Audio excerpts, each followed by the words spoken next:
Hello there and welcome to another Hero Arts video. It's Michelle Short here and today I'm decorating die cut balloons with stenciled patterns. So let's get started. This is the Balloon Bunch Fancy Dies. It's a really fun set. You've got the bouquet of balloons as well as the individual balloon, the string for that and a bow. Now technically this individual balloon doesn't coordinate with the bouquet. It's not exactly the right shape, but I'm going to do a little bit of a hack so that I can use it in this way. So I have die cut the bouquet of balloons and also the separate balloon 4 times from Deluxe Smooth White cardstock. I'm then going to add ink blending on top to colour them in. So I'm starting off with the individual balloons. I'm adding some temporary adhesive onto the back of this balloon, popping it down onto some scrap paper. I can then add ink blending with a dandelion core ink. I thought that I would use rainbow shades for my balloons today. I think that they work quite nicely against the black background. So I've got a medium blending brush here and I'm adding the ink blending onto the balloon. But I want the outside edges of the balloon to be darker than the inside of the balloon. So I'm starting off by adding the colour around the outside edges. And then when I think I don't have a huge amount of ink on the brush, I'm then going into the centre of the balloon to just use that residual ink to colour in the centre of that balloon. I can then go back around the outside edges and really try and get those outside edges a bit darker. This is going to add some dimension onto the balloons. Essentially these are a flat die cut, but I want to make it look like they're rounded, and the best way to do that generally is to add ink around the outside edges, especially with something that should be rounded. I would usually do this kind of ink blending with different shades of ink. So I would add like a lighter shade in the center and then add a darker shade of ink around the outside edges to get that effect.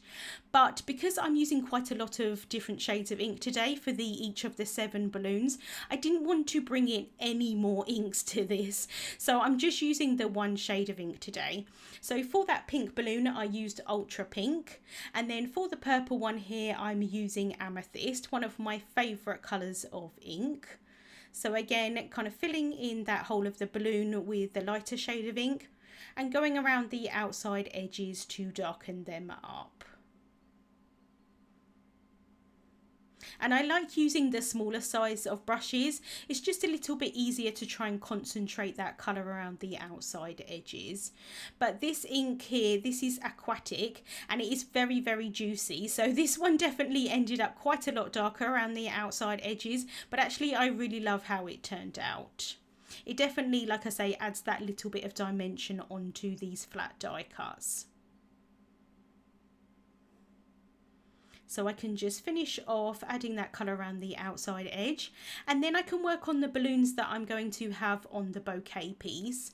I wanted some of the balloons to be slightly raised up compared to other ones.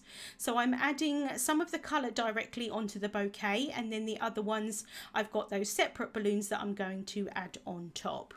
So now I can work on the balloon here on the side. I have masked off the areas of the strings. I want to keep the strings white, so I don't want to accidentally get ink where I don't want it. So mask them off and then I can go in with the papaya ink to colour in this balloon here. Now this balloon technically is supposed to be above the one below it, but I'm going to turn them the other way around so that I don't have to worry about masking off those balloon strings that are kind of over the top of that balloon there at the bottom. While I've got my masks in place, I may as well bring in the stencil that I'm going to add the pattern on top. So this is the Sparkle Weave stencil, and I really love the pattern of this. It's kind of like sort of diamonds, but you know, with the kind of curved edges, which I really like.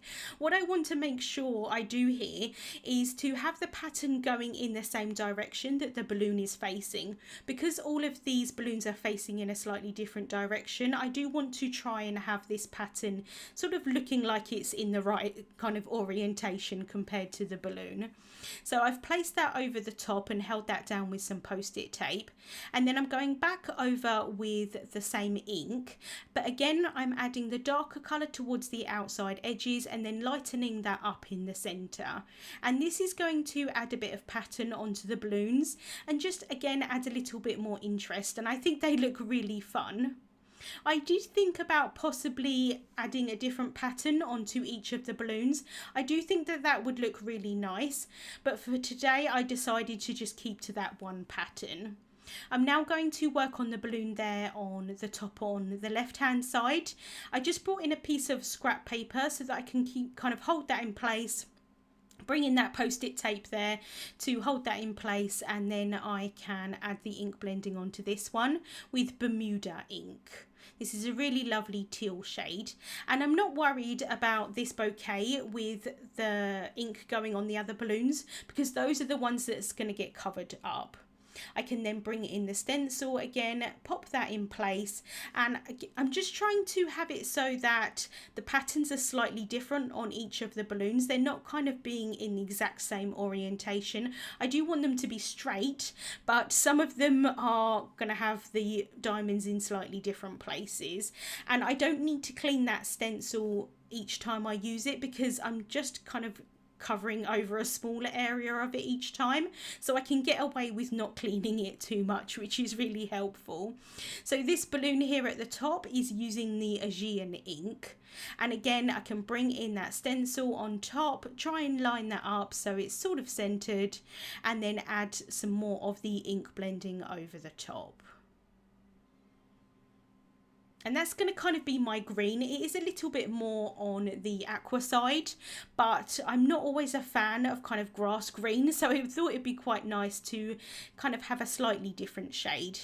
Now I've done the bouquet, I can go in with the individual balloons, and I'm just going to do the exact same thing. I'm sticking them to the paper underneath, which is quite helpful, is holding them in place, and then adding the stencil on top. I did the other ones, and now I'm finishing off with that pink one. So now I can assemble this together, but I do want to kind of cut a few of these pieces off. I know that that string is going to get covered up, so I don't want to have that kind of curly bit on the outside. I thought it might look a little bit odd. And because these balloons don't perfectly line up with the balloons underneath, except for the one on the left hand side, I think that one lines up really nicely. I'm just going to cut around the bottom pieces of these balloons. The size of them is exactly the same, but that little bit at the bottom doesn't quite line up with all of them, so I just cut those off with some scissors. It was easy to do. Most of it gets covered up anyway, so it doesn't really need to be too neat. I can then add some precision glue onto the back of these balloons, and then I can pop them on top, and now it's going to cover up all of that messy ink blending underneath. But it's also going to add a little bit of extra dimension because these balloons are going to be one cardstock kind of layer higher. It just adds a little bit extra onto the bouquet. I could have added them with some foam tape, but I think this is quite nice just having the two layers of the cardstock. So I can pop that pink one down there, and the great thing about the liquid glue is I've got time to wiggle them in place and try and line them up as best as possible. I've then got the blue one here that I can pop in place, and then I can finish off with the purple one, and I think those patterns look really nice on those balloons. So again, just taking my time to wiggle those in place, and then I can set that aside to dry.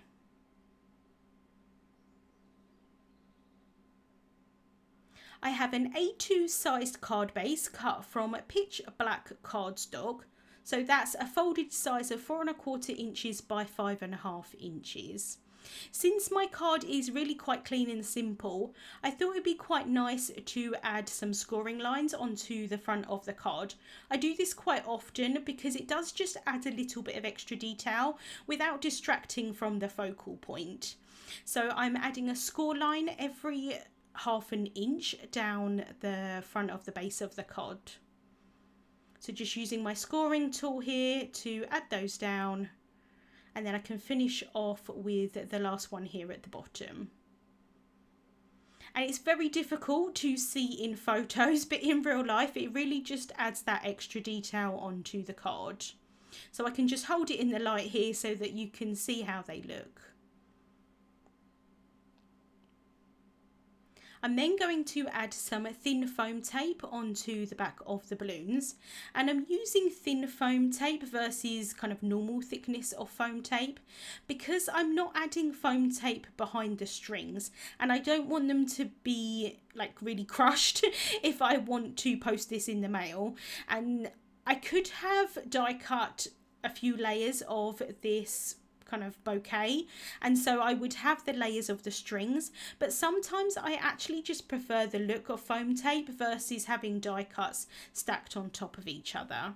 So I did that onto the card base, and then I stamped and heat embossed a sentiment from the folk art set, the one that says happy birthday.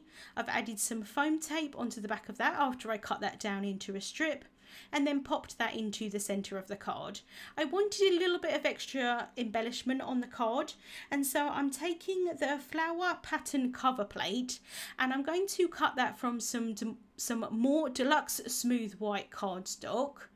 So I've popped that in place and run that through my die cutting machine, and now I can just peel back that tape that was keeping the cardstock in place, and I can use 3 of the butterflies, so 2 of the larger ones and 1 of the smaller ones.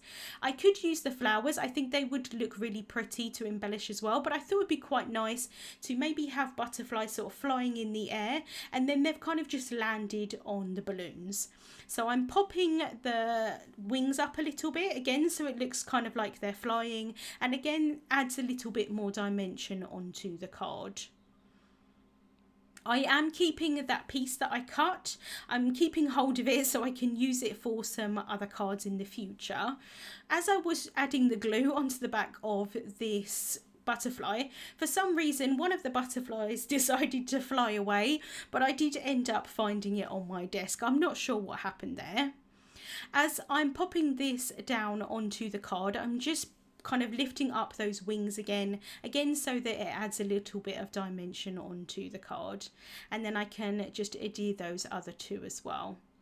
And then to finish off, I wanted to add a little bit of embellishment, but I didn't want anything that was going to detract from the balloons itself, so I thought I would just use some black enamel dots from the Neutrals Enamel Dots pack. So I'm adding a few of these around the outside edges of the balloons. And I do like to try and add embellishments in odd numbers. So I'm kind of adding 2 at a time and then 1 separately. So I can add 2 here, and then I'm just going to end up counting them up so that I can see if I've got an odd number or an even number. And I did have an odd number, so I thought that actually it would be quite nice to add an enamel dot into the center of the butterflies as well, just to bring that kind of black color into those butterflies. And I think it all coordinates really nicely. You can see those scoring lines in the background. It does just add a little bit of extra onto the card, and I really love how those colours pop of the balloons from the background. Links to the products that I used will be listed in the description bar on YouTube and also over on the Hero Arts blog. Thank you so much for watching, and I hope you have a wonderful day.